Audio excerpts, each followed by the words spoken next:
Hello everyone, welcome to Chandigarh civil services. Myself Ankush Sharma. Students, आज के lecture में हम डिस्कस करेंगे अकबर की रिलीजियस पॉलिसीज को, अकबर के रिलीजियस व्यूज को, और हम ये भी समझने का ट्राई करेंगे अकबर की जो स्टेट पॉलिसीज हैं उनके ऊपर रिलीजियस पॉलिसीज का क्या इम्पैक्ट रहा। ठीक है, तो हम ये समझेंगे।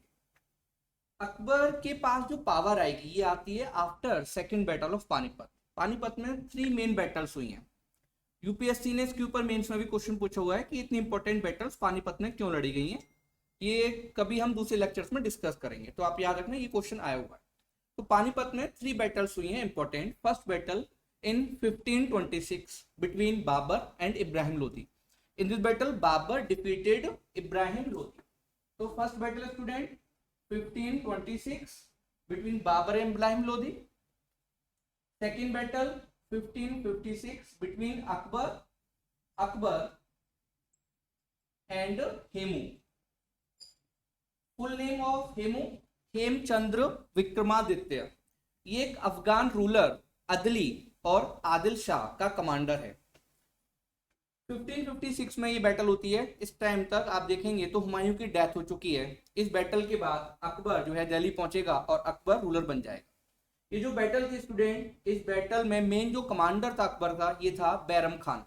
बैरम खान मेन कमांडर था और बैरम खान ने ही अकबर के बिहाफ पर लड़ाई लड़ी थी। जीतने के बाद इस बैटल को बैरम खान ने हिमू को मार दिया और इस टाइप से अकबर जो है रूलर बन जाता है, वो दिल्ली पहुंच जाता है। 1556 से लेकर 1560 तक अकबर के पास पावर अभी नहीं रहेगी। सारी पावर कौन यूज करेगा? बैरम खान। ओके स्टूडेंट, इस टाइप से ये सेकंड बैटल हुई है। थर्ड बैटल हुई है important battle 1761 between Marathas and Ahmad Shah Abdali. इसमें अहमद शाह अब्दाली मराठास को डिफीट कर देगा। तो इस टाइप से 3 बैटल्स हुई हैं। हमारा जो फोकस रहेगा सेकंड बैटल पर रहेगा। 1556 से लेकर 1560 तक जो पावर रहेगी वो रहेगी बैरम खान के पास, और 1560 में अकबर पावर बैरम खान से अपने हाथों में ले लेगा। इसके बाद अब क्वेश्चन आता है कि क्या अकबर इस टाइम पर बहुत ज्यादा टॉलरेंट है? क्या वो दूसरे रिलीजन्स के बारे में जानना चाहता है? क्या वो दूसरे रिलीजन्स के बंदों को अच्छी पोस्ट जो है वो ऑफर कर रहा है? तो हम देखेंगे स्टूडेंट, कहीं ना कहीं अकबर इस टाइम पर 1560 में जब उसके पास पावर आएगी तो उसका जो पर्सनल रिलीजन है वो तो इस्लाम है, इस्लाम। बट वो कुछ ऐसे डिसीजंस लेगा जहां पर आप देखेंगे कि जो उसकी स्टेट पॉलिसी है, उसकी जो एडमिनिस्ट्रेटिव पॉलिसी है वो रिलीजन से थोड़ा सा अलग है। फॉर एग्जाम्पल 1562 में Akbar student prisoners of war, लड़ाई हो रही है, लड़ाई के टाइम पर बहुत सारे लोगों को पकड़ लिया और पकड़ने के बाद उनको जो है स्लेव बना दिया। तो प्रिजनर्स ऑफ वॉर जो होते थे स्टूडेंट, ये जो प्रैक्टिस होती थी enslavement of prisoners of war, इसको वो अबोलिश कर देगा। अकबर एक ऑर्डर इशू करेगा, कहेगा कि आप आगे से जो भी एरिया आपने जीता है वहां के लोगों को पकड़कर आप स्लेव नहीं बनाएंगे। तो ये ऑर्डर इशू किया गया। 1563 में स्टूडेंट नॉन मुस्लिम्स के ऊपर एक टैक्स लगता था। इस टैक्स का नाम है पिलग्रिम टैक्स। इस टैक्स को अबोलिश कर दिया गया। इस टैक्स से करोड़ सौ रुपीस जो है ट्रेजर में आते थे, बट इस टैक्स को भी अकबर ने अबोलिश कर दिया। और अकबर जो है, एक यहाँ पर एक वर्ड मिलेगा अबुल फजल को, अगर आप पढ़ेंगे अबुल फजल जिसने अकबरनामा लिखा है, और अकबरनामा का जो 3rd वॉल्यूम उसको बोलते हैं आईने अकबरी। तो अबुल फजल कहता है कि अकबर ने बोला था कोर्ट में सबके सामने कि जो पर्वत डिगार है, पर्वत डिगार का मतलब जो गॉड है किसी का भी, उनको देखने के लिए, उन प्लेसेस पर जाने के लिए हम टैक्स नहीं ले सकते, बिकॉज जो इंडियंस हैं वो हमारे लोग हैं। ठीक है, तो हम ऐसा नहीं कर सकते डिस्क्रिमिनेशन कि आप मुस्लिम्स के ऊपर तो टैक्स ना लगाएं इस टाइप से, बट आप नॉन मुस्लिम से टैक्स जो है वो कलेक्ट करें। तो इस टाइप से हम देखेंगे पिलग्रिम टैक्स को अकबर ने 1563 में अबोलिश कर दिया था। और उसके बाद अबुल फजल बताता है कि 1564 में अकबर ने जिजिया जो है उसको अबोलिश कर दिया। ओके स्टूडेंट, तो हमने देखा था दिल्ली सल्तनत के टाइम पर भी, जो हमारे प्रीवियस लेक्चर्स उसमें डिस्कस किया था कि जजिया जो है कुतुबुद्दीन ऐबक के टाइम से यहाँ पर इंट्रोड्यूस किया गया इंडिया में, और ये नॉन मुस्लिम से कलेक्ट किया जाता था। उसके बाद हमने डिस्कस किया था मोहम्मद बिन तो सॉरी फिरोज शाह तुगलक। फिरोज शाह तुगलक ने ब्राह्मण्स के ऊपर इसको जो है इम्पोज कर दिया था, जजिया को। देन स्टूडेंट अकबर आएगा, अकबर इसको अबोलिश कर देगा, फिर औरंगजेब इसको इम्पोज करेगा दोबारा से। ठीक है, तो इधर हम देखेंगे स्टूडेंट, इसने जजिया को अबोलिश कर दिया। 1563 में पिलग्रिम टैक्स जो है अकबर अबोलिश कर देता है कि ये टैक्स अब नहीं लगेगा। और 1562 में जो प्रैक्टिस थी enslavement of prisoners of war, इसको रोक दिया गया, स्टॉप कर दिया गया। ठीक है, आगे बढ़ते हैं। धीरे धीरे अकबर की पावर बढ़ती जा रही थी और पूरा नॉर्थ इंडिया अकबर ने जो है जीत लिया। इसके बाद स्टूडेंट, अब अकबर के पास थोड़ा टाइम था अपने लिए भी और वो चीजों को समझना चाहता था। अबुल फजल के ब्रदर हैं फैजी। फैजी अकबर के कोर्ट के जो है, आप याद रखना स्टूडेंट, कोर्ट पोइट हैं। तो फैजी, अबुल फजल और इन दोनों के फादर शेख मुबारक, इनका इम्पैक्ट अकबर के ऊपर था और अकबर थोड़ा लिबरल बनता जा रहा था। वो चीजों को समझना चाहता था, वो फिलोसफी को समझना चाहता था। दैट्स वाई अकबर ने इस टाइम पर एक बिल्डिंग जो है उसको इरेक्ट करवाया। इस बिल्डिंग का नाम था इबादत खाना। वेरी इंपॉर्टेंट, ये क्वेश्चन यूपीएससी ने प्रीलिम्स में पूछा हुआ है। 1575 में स्टूडेंट इबादत खाना का कंस्ट्रक्शन स्टार्ट होता है। 1575 ये इबादत खाना स्टूडेंट हम देखते हैं तो इसको कहाँ बनवाया गया था? इबादत खाना को बनवाया गया था फतेहपुर सीकरी। फतेहपुर सीकरी, फतेहपुर सीकरी कहाँ है? आगरा के पास। ओके स्टूडेंट, फतेहपुर सीकरी इबादत खाना। अब ये क्वेश्चन पूछा यूपीएससी ने, क्या इसका ऑब्जेक्टिव था? तो इबादत खाना में रिलीजियस डिस्कशंस होने थे और ये रिलीजियस डिस्कशंस स्टार्ट होते हैं 1576 से। एवरी थर्सडे की नाइट को रिलीजियस डिस्कशंस होते थे। स्टार्टिंग में ओनली सुन्नी उलेमास, उलेमा मतलब स्टूडेंट इस्लाम के जानकार, ठीक है, स्कॉलर्स ऑफ इस्लाम, इनको इनवाइट किया गया। अकबर का जो फर्स्ट क्वेश्चन था जो उसने पुट किया वो था कि एक जो एम्परर है वो कितनी शादियां कर सकता है। अब यहाँ पर हम देखेंगे जो उलेमा आते हैं, जो इंटेलेक्चुअल्स आते हैं, इस्लाम के जानने वाले आते हैं, वो अकबर को अलग अलग इंटरप्रिटेशन देते हैं। कोई कहता है 4, कोई कहता है 5 शादियां, कोई कहता है कि 10 मैरिजेस तक कर सकते हैं।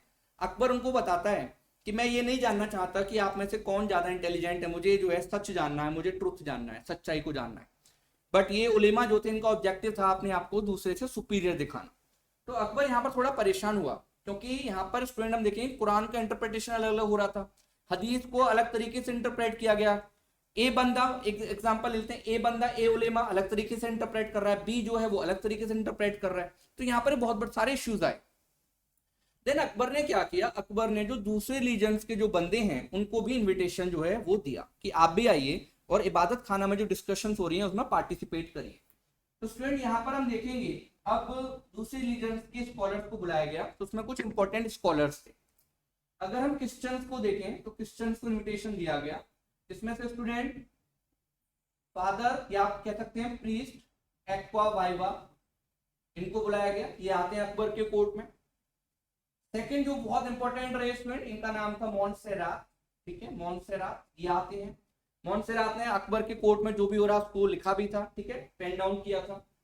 थर्ड जो थे, इनका नाम था प्रीस्ट हेनरिक। इस टाइप से अकबर के कोर्ट में आते हैं। ये क्वेश्चन आपसे पूछा जा सकता है।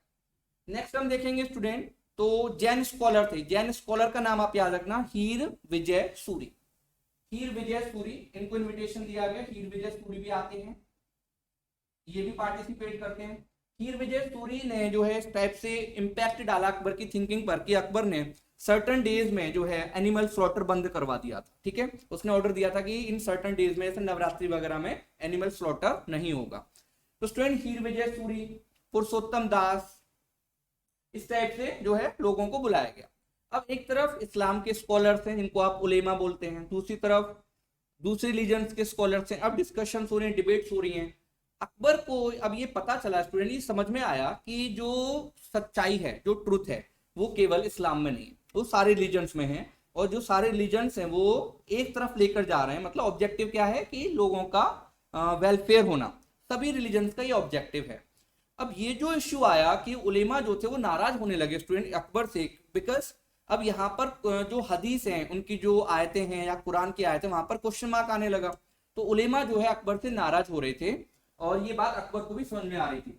तो कुछ हिस्टोरियंस ये कहते हैं कि अकबर को जब उसने ये स्टार्ट किया इबादत खाने का डिस्कशन, तो अकबर को इतना क्रेडिट नहीं मिला जितना उसको डिस्क्रेडिट मिला। आगे बढ़ते हैं स्टूडेंट। इस टाइम पर एक इश्यू आया, अकबर ने एक ऑर्डर दिया और ऑर्डर ये था कि जो ब्रांडिंग होती है हॉर्स की, हॉर्स ब्रांडिंग हमने डिस्कस किया था प्रीवियस लेक्चर्स में, हॉर्स की जो ब्रांडिंग है उसको स्ट्रिक्टली जो है फॉलो किया जाए, इंप्लीमेंट किया जाए। अगर हॉर्स की ब्रांडिंग को स्ट्रिक्टली फॉलो किया जाएगा देन क्या होगा, करप्शन जो है कम हो जाएगा। करप्शन नहीं होगा और जो बंदे करप्शन कर रहे थे वो बंदे परेशान हो जाएंगे। तो अब ये हॉर्स की ब्रांडिंग का ऑर्डर दिया गया, 1578 में ऑर्डर दिया गया था कि इसको जो है इंप्लीमेंट करिए स्ट्रिक्टली। देन बंगाल और बिहार के बहुत सारे नोबल्स हैं, इनको आप मनसबदार भी बोलते हैं, इन्होंने अकबर के अगेंस्ट रिवोल्ट कर दिया। सेम टाइम पर जो उलेमा थे वो अकबर से नाराज हो रहे थे। अब इस टाइम पर क्या होता है स्टूडेंट, उलेमा भी नाराज हो रहे हैं, मनसबदार भी नाराज होने, अकबर से रिवोल्ट होने लगे। तो उलेमाज ने क्या किया, उलेमाज ने ऑर्डर दे दिया था कि अकबर के अगेंस्ट रिवोल्ट जायज है और वो आप कर सकते हैं, ठीक है।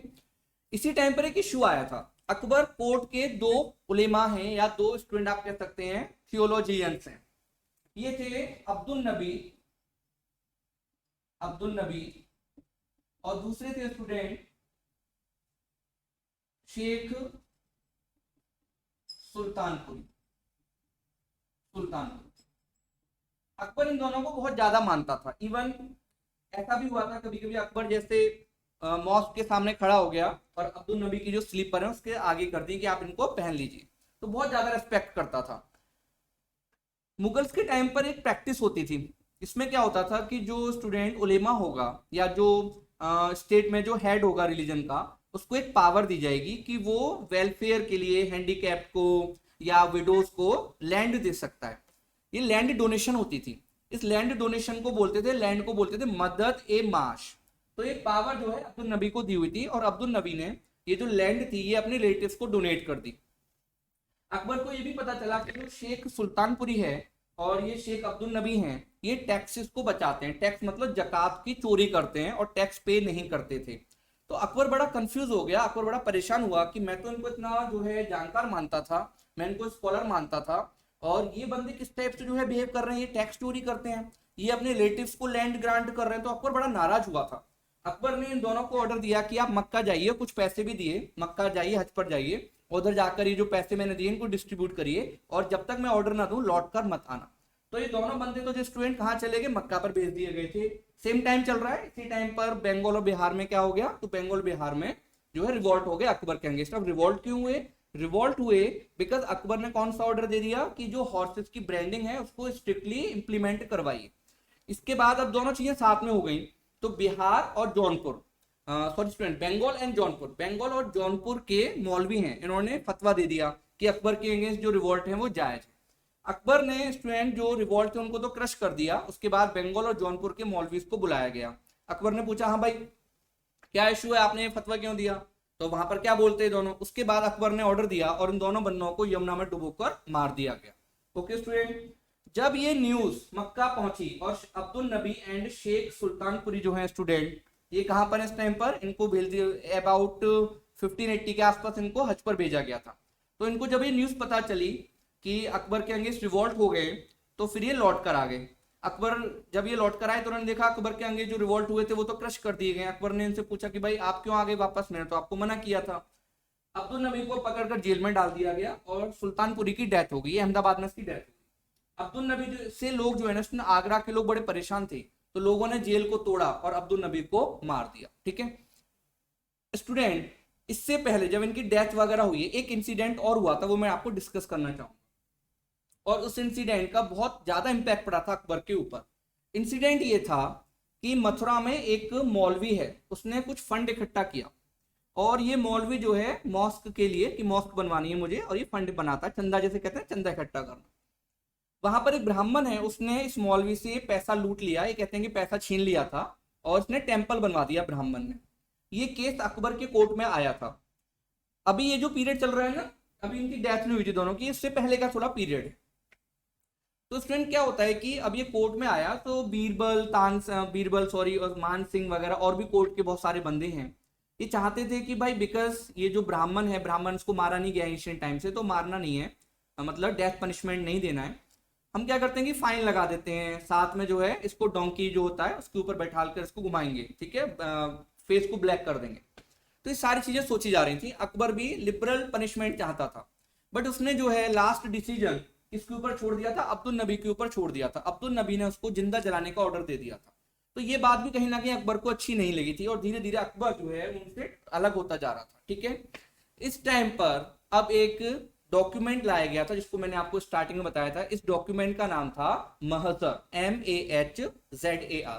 महजर का मतलब होता है स्टूडेंट अटेस्टेड स्टेटमेंट।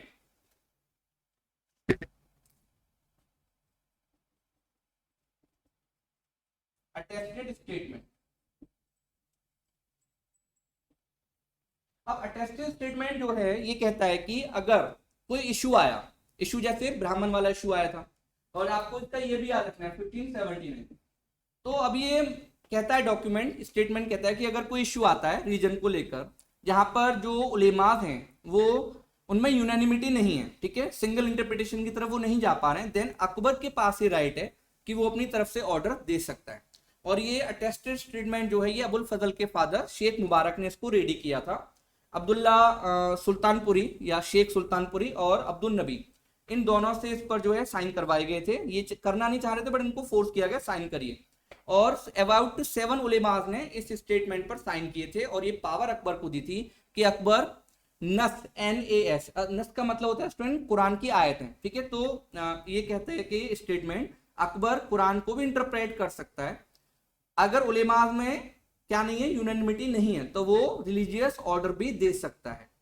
तो यहां पर हम देखेंगे अकबर को वो पावर दी जा रही है जो पावर कैलिफ के पास होती है, तो यहां पर अकबर के पास एक एक्स्ट्रा ऑर्डिनरी पावर दी गई है। ओके स्टूडेंट, कुछ स्टूडेंट्स कहते हैं कि अकबर को ये पावर देना गलत था, और पाकिस्तान के स्टूडेंट्स कहते हैं कि ये एक फॉल्स डॉक्यूमेंट है, बिकॉज अकबर पढ़ा लिखा नहीं था और आप उसको इतनी ज्यादा पावर दे रहे थे, ठीक है स्टूडेंट। महजर, इसका नाम आप याद रखना जरूर, महजरनामा 1579। तो कहीं ना कहीं अकबर जो है वो अपने आप को सफाविद और ऑटोमन के बराबर खड़ा करना चाहता है कि मैं आपसे कम नहीं हूं। सफाविद कहां पर रूल कर रहे हैं, ईरान में, और ऑटोमन कहां पर रूल कर रहे हैं, टर्की वाला जो एरिया आज की डेट में, तो वो ऑटोमन का एरिया था। तो इस टाइप से हम देखेंगे अकबर को ये पावर दी गई थी अंडर क्या स्टूडेंट, महजरनामा, ये महजरनामा था। इसके बाद इस टाइम पर अकबर को ये समझ में आ गया और अकबर लिबरल होता जाएगा, सारी चीजें ठीक जा रही थी, अकबर का एम्पायर बड़ा होता जा रहा था, और अकबर उस टाइम पर सारे लोगों में जो है प्यार और मोहब्बत बढ़ाना चाहता है, और कहीं ना कहीं एडमिनिस्ट्रेशन के लिए भी जरूरी था क्योंकि एम्पायर बहुत बड़ा हो गया था। तो अकबर इसके बाद हम देखेंगे स्टूडेंट सुलह कुल की तरफ जाएगा, और साथ में हम देखेंगे दीन ए इलाही की तरफ जाएगा, और दीन ए इलाही को फिर वो क्या करेगा, स्टार्ट करेगा। ओके, तो हम देखते हैं स्टूडेंट ये जो महजरनामा था ये बहुत पावरफुल डॉक्यूमेंट था जो अकबर को एक्स्ट्रा ऑर्डिनरी पावर प्रोवाइड करता है। धीरे धीरे अकबर बहुत ज्यादा लिबरल होता जाएगा, और 1580s के बाद वो ये मानने लगेगा कि उसके ऊपर गॉड की ब्लेसिंग्स हैं। अब वो क्या करेगा स्टूडेंट, उसने बहुत सारी चीजें स्टार्ट करी, फॉर एग्जांपल झरोका दर्शन। झरोका दर्शन क्या होता था, आगरा के लोग मॉर्निंग में अकबर को देखते थे, उसका फेस देखते थे, इसके लिए एक विंडो बनाई गई थी, वहां पर अकबर आता था, लोग उसको देखते थे। जैसे आज की डेट में आप देखेंगे लोग खड़े होते हैं ना शाहरुख खान के बंगले के सामने, सलमान खान के बंगले के सामने, इस टाइप से वहां पर ये लोग खड़े हो जाते थे पैलेस के सामने, अकबर आता था और विंडो से उनको देखता था। वो लोग जो है उसको ऐसे हैंडशेक करते थे और उसके बाद जो है वो ब्रेकफास्ट लेते थे, ठीक है। तो स्टूडेंट आप देखेंगे लोग खाना भी नहीं खा रहे हैं बिना अकबर को देखे। अकबर ये भी क्लेम करने लगा था कि उसके पास कुछ एक्स्ट्राऑर्डिनरी पावर है, और उसके बाद स्टूडेंट वो पानी में फूंक मारने लगा और लोगों को बोलने लगा कि अगर आपको कोई बीमारी है तो उसको पी लीजिए। अकबर तिलक लगाने लगा, और अकबर ने अपने बेटे मुराद को ये भी बोला था कि जो क्रिश्चियन मिशनरीज हैं या जो क्रिश्चियन प्रीस्ट हैं इनकी बातों को ध्यान से सुनना है। इस टाइप से अकबर बड़ा लिबरल होता गया। अकबर के टाइम का एक राइटर है बदायूनी, दो राइटर आपको मिलेंगे, एक है अबुल फजल, दूसरा है बदायूनी। तो बदायूनी क्या कहता है, बदायूनी कहता है कि अकबर पता नहीं कौन से रिलीजन को मानता है बट कम से कम वो इस्लाम को तो नहीं मानता। तो यहाँ पर अगर हम बदायूनी के स्टेटमेंट को देखें तो क्लियर हो जाएगा कि अकबर बहुत ज्यादा लिबरल होता गया। ओके स्टूडेंट, और ये अब जब लिबरलिज्म की तरफ बढ़ रहा है अकबर, तो कहीं ना कहीं प्रॉब्लम किसको हो रही है, ऑर्थोडॉक्स उलेमास को, ये प्रॉब्लम बढ़ती जाएगी। और हम बाद में देखेंगे ये जो पॉलिसी अकबर लेकर आ रहा है, सुलह कुल वाली लेकर आएगा, दीन इलाही लेकर आएगा, सबको साथ में लेकर चलने का ट्राई करेगा 1580 के बाद, तो कहीं ना कहीं जो उलेमा है उससे नाराज हैं। औरंगजेब इन पॉलिसीज को बाद में चेंज करेगा। ओके स्टूडेंट, तो ये था महजरनामा, और ये मैंने आपको समझाने का ट्राई किया कि अकबर कैसे जो है लिबरल होता जा रहा है, उसकी स्टेट पॉलिसीज में कैसे लिबरलिज्म आपको दिखाई दे रहा है या उसका रिफ्लेक्शन आपको वहां पर दिखाई दे रहा है। ओके स्टूडेंट, तो नेक्स्ट टॉपिक हम ट्राई करेंगे कि दीन इलाही और सुलह कुल को डिस्कस करेंगे। Okay student, thank you very much.